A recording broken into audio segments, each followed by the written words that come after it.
Hello everyone, and welcome to episode 1 of my first YouTube channel. This is Patriot 1771. I'm originally from the New York City area, but I did leave about 2 months after Trump was inaugurated. I moved down to the south to get out of the big city, knowing that something big was going to happen in his first term, and I would not want to be in the city when it happens. So this morning I'm doing some digging on the internet, mostly on Twitter. I'm finding a lot of information about the coronavirus in New York. So here is the first article I was looking at. It's an order of the Commissioner of Health and Mental Hygiene of the City of New York, and it applies to all educators, first responders, and healthcare workers who are employed by the City of New York, the New York City Department of Education, and the Health Plus Hospitals Corporation. Okay, and this is the second page of the order. It's effective immediately under the authority of Section 11.23 of the Health Code. Any educators, healthcare workers, or first responders employed by the City of New York, etc., etc., etc., who the department determines presents a danger of infection to others, must, as described here, must submit to testing for the coronavirus by the Department of Medical Professional. The people are not going to be allowed to go back to work. All right, any educator, healthcare worker, or first responder who is required to undergo testing is prohibited from returning to work until you get a negative test for the coronavirus, or until the department determines you are no longer a present danger of infection to others. So I think right now it's up to 14 to 28 days. So we are watching New York State here. New York State is actually broken up into 3 parts. It's considered upstate, downstate, but Long Island's also a considerable part of New York. So those are the 3 areas that I'm going to be looking at today.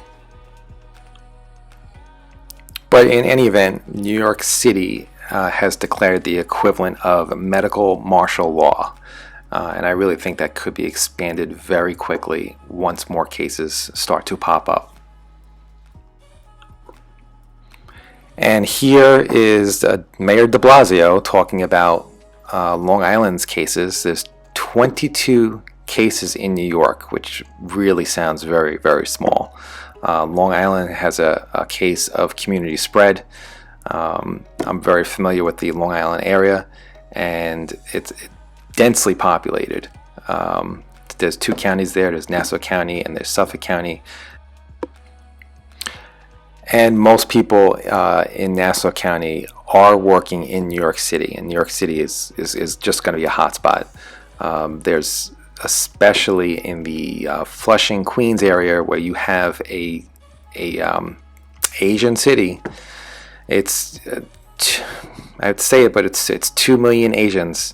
It is a city amongst itself in Flushing, Queens, where you really can't find anyone who speaks English, and everything is written in Chinese. So that's going to be a hotspot in New York City, and I think that's something to watch, because I think it's going to be there's going to be a very big outbreak there once we find out, or once we get more tests and we're able to test people.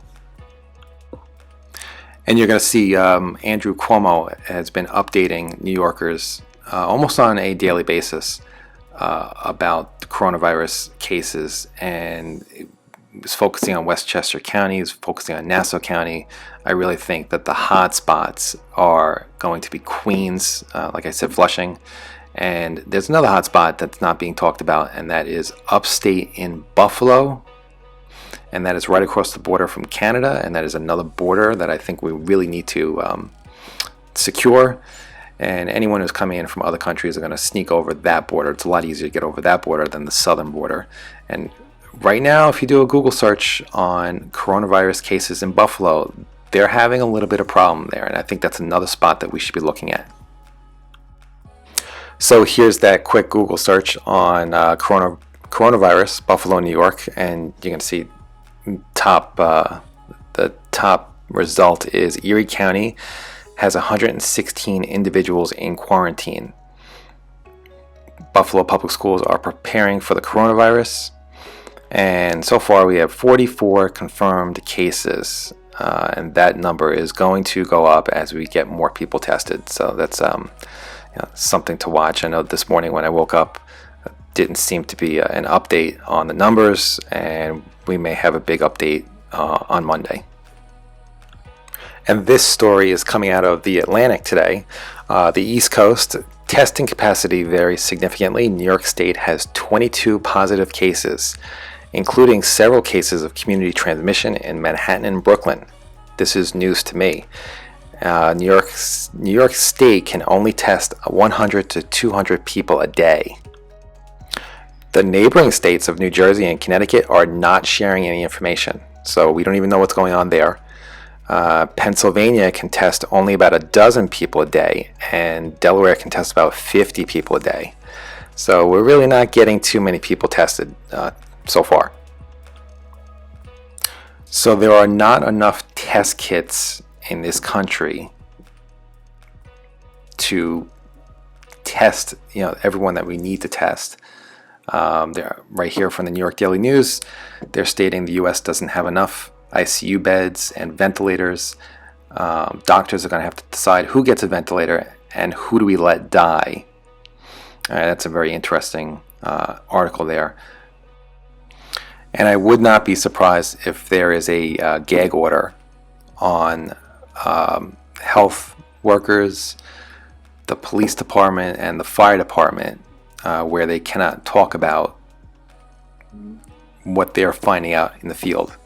All right, and that's something that I'm really digging into on Twitter to see if I can find some people who are talking about it. Not too many people are.